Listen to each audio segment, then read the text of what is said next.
Hello there and welcome back to War Thunder. Today, this is the second video of the 1.81 dev server and we will focus on the helicopters. But before that, I want to clarify a few things. First of all, obviously, everything is subject to change. The stats are not final, the flight models and the controls of the helicopters might not be final, the weapon systems, how this works might not be final, and the battle ratings and how to get to them, the prices, all those things are not final and might very well change. So before I go into the helicopters, I have to apologize about the last video. If there were any massive mistakes, if I overlooked anything, it was due to the fact that the dev server was for me on short notice, and it was when I was finished 5 o'clock in the morning. I need my sleep at times, you know.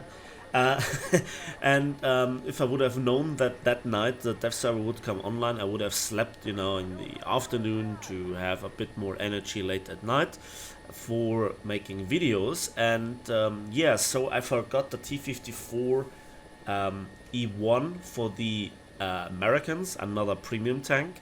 It looks nice, oscillating turret, much like with the French, especially in conjunction with the autoloader. The shells are interesting, APDS, heat and AP, which are all pretty strong. So it's interesting. I will definitely have a look at this tank when it comes out. If it comes out, again, nothing is final. And now let's talk about the helicopters. So in the background you can see a test flight of the M24H, and it's a really good looking helicopter. You can see we are firing ATGMs. There are various different weapon systems on board of all the helicopters. They obviously differ also with their upgrade status, how much of each weapon system they have. They have machine guns, machine cannons, either fixed mounted or in rotable turrets. By the way, that sound is really nice. Also, they have dumb-firing rockets, they have guided rockets or ATGMs, and everything in various different configurations. I will show you later on all the mixtures that you can think of. So that's actually quite a lot of layouts that you can choose from, much like with an 84 Sky Raider, something along the lines like this in terms of variety. The range of the ATGMs, as you could see, is significant. I have not tested out everything. Again, I had no idea when the dev server would shut down. By this time now it's shut down. There you can see the helicopter even can drop bombs, and I can immediately think about, you know, helicopters hovering over a tank, following him around. He's not aware, and then when he caps, just, you know, land on the tank, drop the bombs and lift off with a 10-second delay, and then the memes just write themselves. It's yeah, I think you can have up to 4 of those bombs and a lot more rockets, ATGMs, and I think, unlike on planes, I don't know how significant the amount or the weight is to the flight performance. Overall, you're still significantly slower than any sort of plane. I can imagine biplanes trying to troll the hell out of helicopters. How efficient they can defend themselves against any sort of jets, in terms of maneuver fight, avoiding the attack, changing direction and so forth. It really felt like all the helicopters have sort of an individual flight model. Sadly, I cannot show everything here, because it would just take too much time. The helicopters have cockpits, of course, and, you know, various different aiming models, as you can see. So, yeah, I think that's it for the test flight. Let's have a look at the tech tree, how to obtain those vessels and so forth. So, as you can see, we begin again with the Americans, and I just want to show off quickly all the helicopters. But here is the research tech tree. It's the 4th one, and there you can see you need a rank 5 tank and a rank 5 aircraft. The problem with the Americans recently is that you can get here the XM1 premium tank or the T-54E1, T-114 or the Magach 3, and as a plane, if you were lucky enough to get the FJ-4B, well, you have unlocked the helicopters, access to them. With the Russians, it's slightly different. Here you can see the helicopters, especially the lower tier ones, quote unquote low tier ones. They have not a lot of armor. They begin their battle rating with 9.0 and end it with 10.0. Sometimes you have a jump and a backdraw with the amount of battle ratings. The 40 millimeters have a penetration with the HE rounds of 74. I think this is the wrong belt. This is not HE but AP.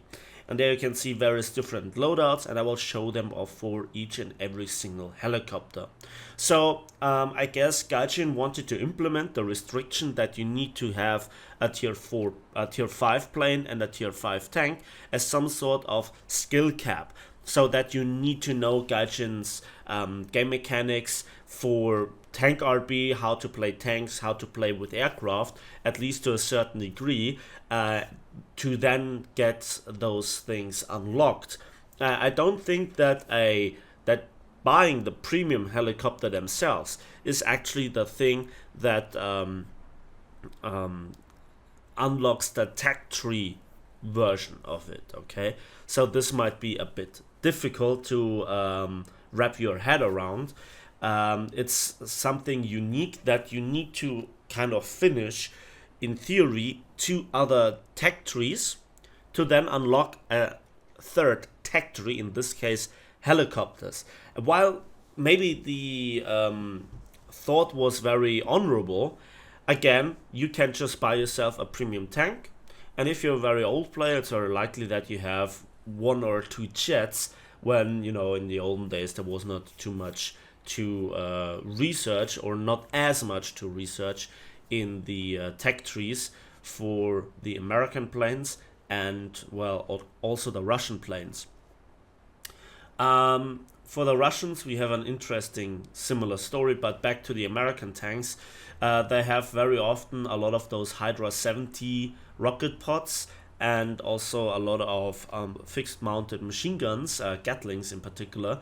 How efficient they will be, well, we will see. I think helicopters are definitely a late game winner when there are not that many planes in the air, when SPA has died out, and especially when you want to hunt the last tank.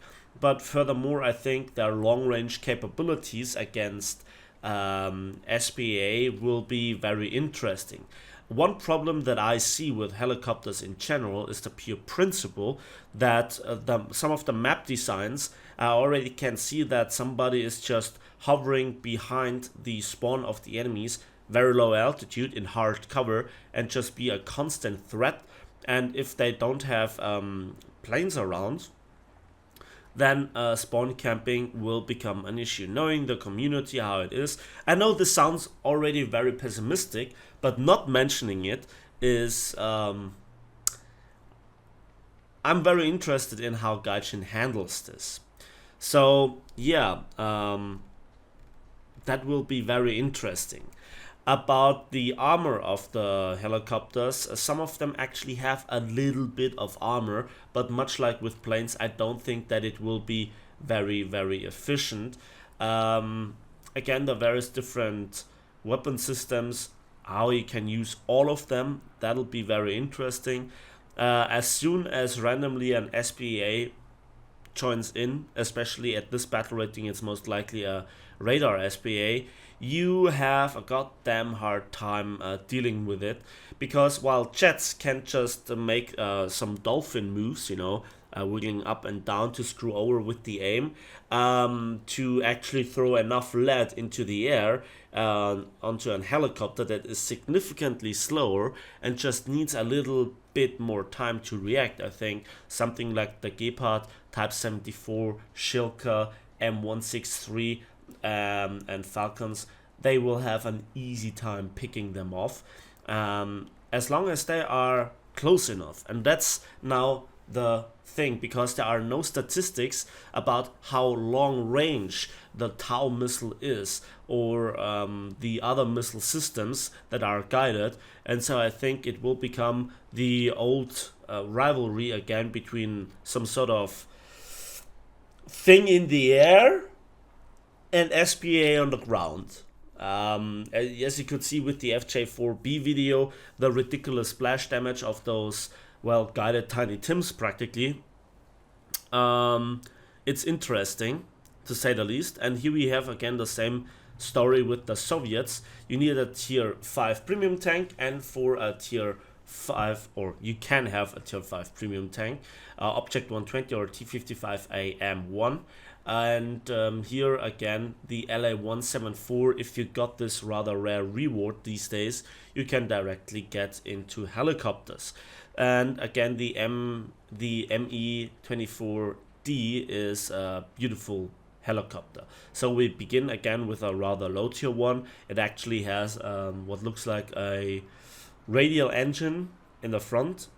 Not quite sure if this will save in any way, shape or form the helicopter from any damage, like with a transmission, but then you will fall out of the sky. But if you are then that has to be seen. Yeah, and here we can see all the weapon systems. Obviously the first ones are not the most glorious ones, and so the journey begins to the ME-24A. And I have to say, those Soviet helicopters, they look just really cool. I like the camouflage, I like just the weapon loadout overall, and just how they have these mini wings stacked up with weaponry. So a little bit of armor, a little bit of bulletproof glass. How efficient it will be, that has to be seen. Again, I don't know really too much about the damage model, but it feels, when you crash, it feels kind of natural to crash. I know this sounds awkward, but this is the closest thing that I could get, because I was not able to get into a custom battle at times. It took me too long to download everything and to make the tank video, or the tank part, and so excuse-moi. I'm sorry about this. But what I really witnessed was, how do they fly? How do they behave in the air in the few test flights that I did? Well, it was kind of very intuitive to get into it. You can obviously customize the controls and all this, and I will speak to very experienced pilots in the future once the helicopters come out. I will talk to how they control them and ask about their tips, and obviously do a lot of testing myself, and hopefully then make a guide if necessary and if people want that to see. So there you can see this specific version that looks absolutely mean. I mean, it's just there are so many weapons on it. It could be American. it's awesome. And there you can see 30mm Gatling guns, I guess, with air targets and ground target belts and rockets and bombs and missiles and guided missiles and gun pods, everything that you want. How the stop grind will be, how it will affect the helicopters, that has to be seen on an individual basis, and also on, well, what actually the meta will be for the helicopters. We'll see, but I think that at first helicopters will stay at range. They will hover and just try to clean out some tanks that want to hide, and then just blob them out of existence. So I really felt, when I did some test flying, that there is still the instructor, much like with aircraft. Suddenly the helicopter would stop its movement and just stabilize itself. There are various different options that I didn't really have a look at it. Much like the hover function, I mean, it's useful, especially to drop bombs. Again, we'll see how useful bombs will be and how high the helicopter can get to actually drop them, and if we get a different aiming view for bombs, or if it's even necessary, we'll have to see. But now we are actually coming to the last few helicopters. And yeah, they have a battle rating of 10.0, so this might give a hint to a decompression at jets, which would be very, very welcome. But this is everything speculation. I don't remember having seen that on the dev server, but now the dev server is sadly closed. So that's it for me today. Thanks for watching, thanks for listening. Please give this video a like if you did, subscribe if you want to see more, and we'll see each other on the battlefields, in the skies, and on the waves of War Thunder.